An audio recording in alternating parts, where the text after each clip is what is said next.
trên giống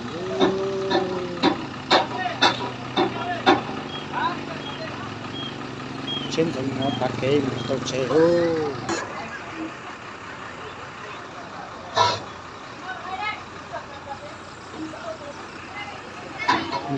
trên giống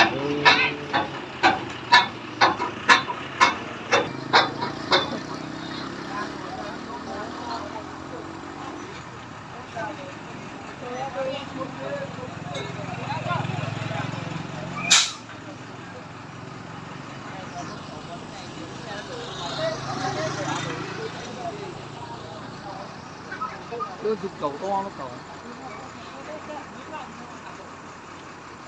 trên này có cẩu được không?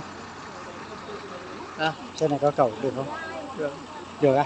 Hai cậu cho nó cầu đoạn 1, cậu đâu đó. Là từ lúc mấy giờ rồi? Chưa. Chưa cả. Thế tự nhiên là anh nhanh quá. Bó phanh nó. Bó phanh à? Nó xin dốc kêu bó phanh rồi. Chạy nhanh về mưa. Này Giang có sớm. Sớm thì đâu Giang kết quả. Ai đấy? Thì đâu Giang? Thì đâu Giang? Anh ơi.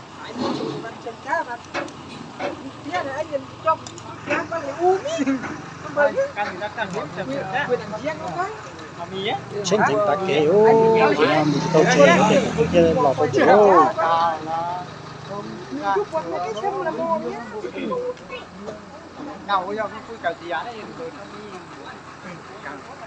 xe này có chở gì không? Xe không à? Hay chở sắn? Xe sắn. Xe sắn khô à? Xe của ai đấy? Xe mày đâu? Không lên tận đây xem. Đó, không biết đâu. Gần nó cao này à? Của thằng nào? Nước ngoài cơ mà nó công ty của thằng nào ấy. À.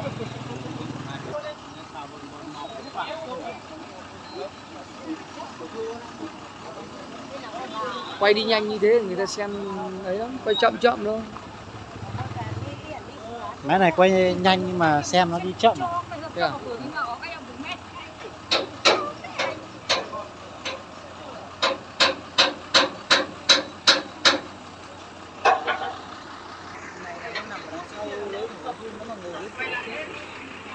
Thế người lái có bị sao? Được khi nó đổ nó nghiêng từ kia thì là nó phải lao người hết sang bên đây ngay.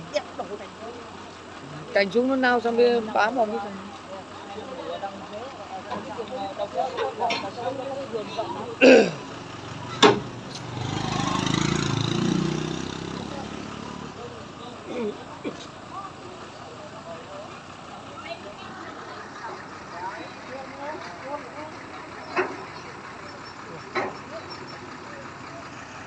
Trên đến đó cũng chưa rồi nó tắt cái được chỉ lái chế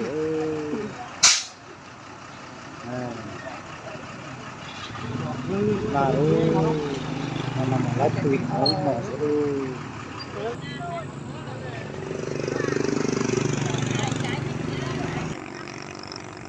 cứ chế nó thâu cọc của đó còn chúa vào rồi nó còn chúa ta đâu sẽ còn chỗ ta nữa được không chưa cái cứ nhiên nó chịu gì kia thì nó cơ cậu thì nó còn chỗ ta thôi nó cô ta thì nó chết chỗ tuôn đầu chết chỗ tuôn đầu thì đó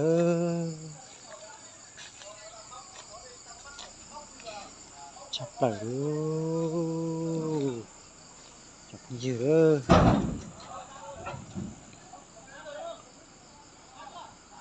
rồi chả thiết chả tổ trên nó dành cho cá đi chặt lại đó cái cửa nhà chịu gì kia thì nè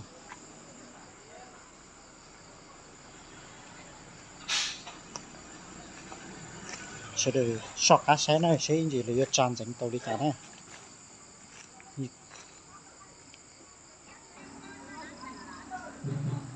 chế mày thế thầu tàu sẽ chế lọt thầu sẽ tàu đi đó cho dù đi trả nữa mà nó cái lại bị được cái nó sẽ là trả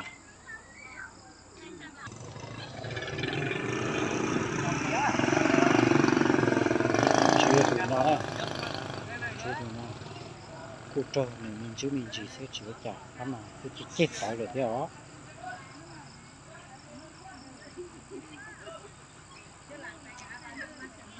chú chạy tụ hồi dân gan tới nó thiên đó nó thiên này tụi chú này chỉ chống được không chịu